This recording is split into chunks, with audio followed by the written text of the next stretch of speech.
I know a lot of people, I know this is a very pervasive thought here, that we go and, maybe we're a little older, we get into an accident, and we're just hanging on by a thread.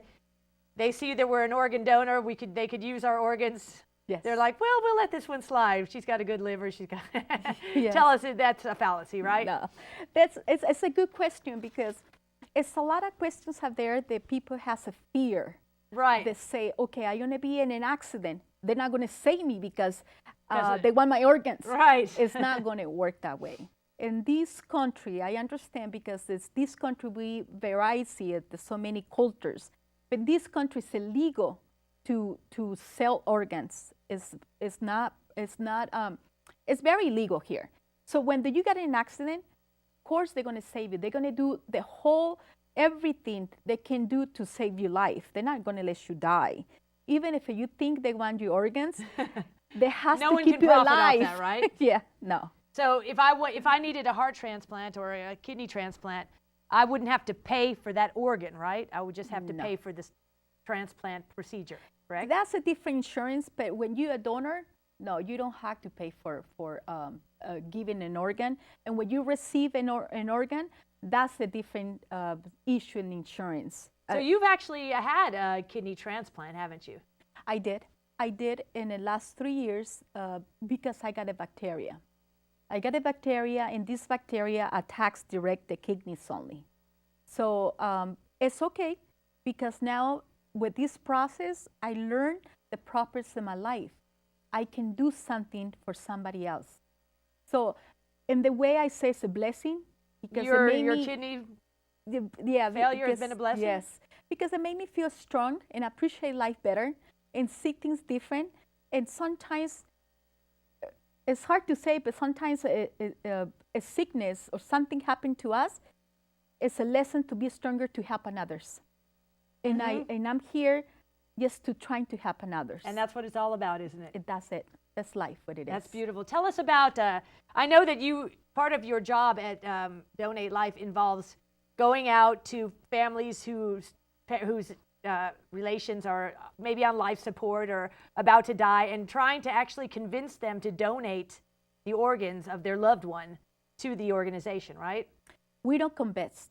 But asking them to, donate their loved one's organs. Yes, the organization that has the different department, and they go and talk to the families and trying to see, communicate them what they can do for others. But my job, I go up there and I teach, pass the information, the right information to people to see, just to have an idea what is it come to be a donor organ. But you've done that. You've talked to families, haven't you? Yes. And tell us about a few experiences you've had. Well, I don't talk to direct with families in Donate Life, but my experience, I talk to families when I'm there and give you the information, and they say, I just donate my son, and I know he saves 4 people. And it's just something that made me feel good, because these people, they already know how precious it is to be giving somebody's life. His son, I was 15 years old, 20 years old, 21 years old. So it's experience that you receive, and you notice the satisfaction you can get to see another people's is happy in other people. Right, even though it's a great tragedy beautiful for you, yes. You can also help at the same time. Yes, it's sad. It's very sad, like I did say. I'm sad, but in the same time, I can still, my loved one has a legacy continuing in other people's life. Mm-hmm. How many lives can be saved with one body? 56. 56. What parts of the body are usable? We're talking by kidneys, lungs, heart, intestines, bones, ligaments, eyes, corneas, tissue, especially the tissue. A lot of people, even they not be able to qualify to be a organ donor. They can qualify to be a bones donor, or ligaments, or tissue. Diabetic people, they need sometimes a transplanted tissue to heal, because diabetic people, they don't heal fast. Mm-hmm. So they need a transplant so they can get better and better and heal better. Have you seen babies on dialysis yes. machines? Not in dialysis machines. They have like a little tube, and then I see them, yes, and they connected like that.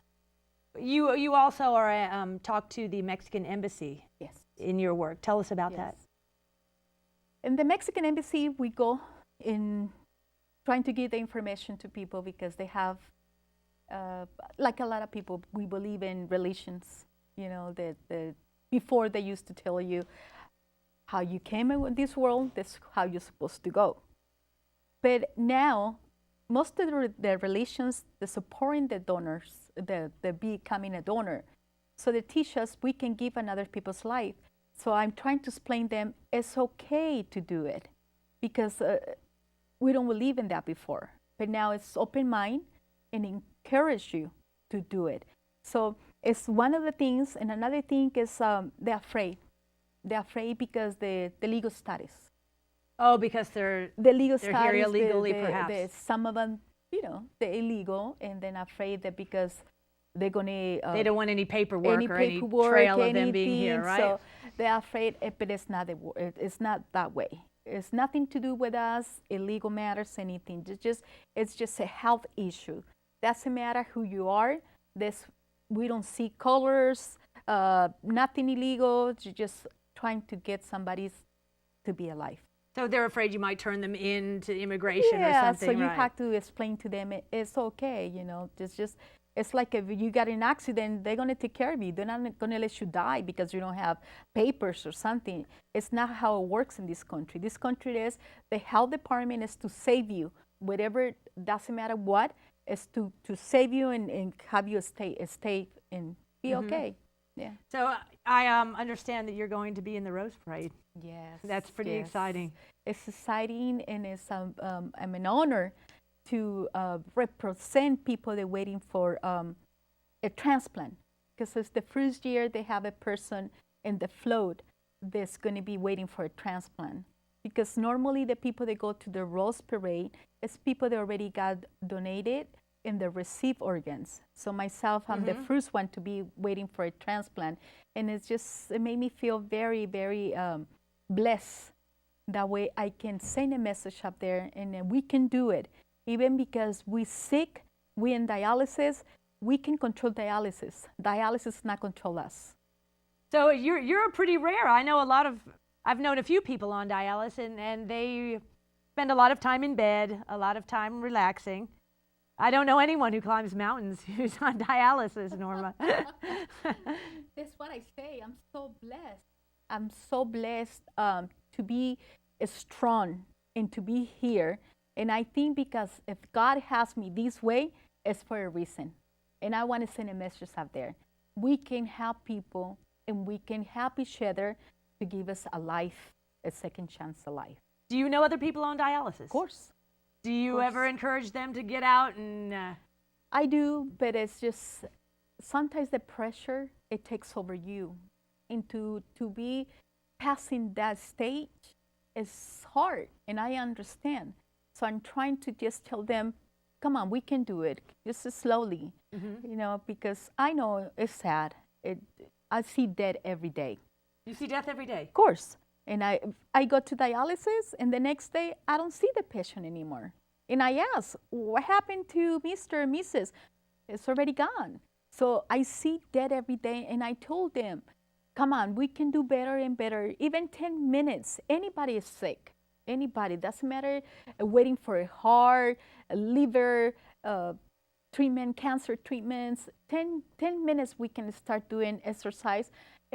We be okay, we be stronger, probably makes you feel a lot better, doesn't it? Makes you feel stronger and better, to appreciate more life. Feel the air and the sun, oh my goodness, it's the best.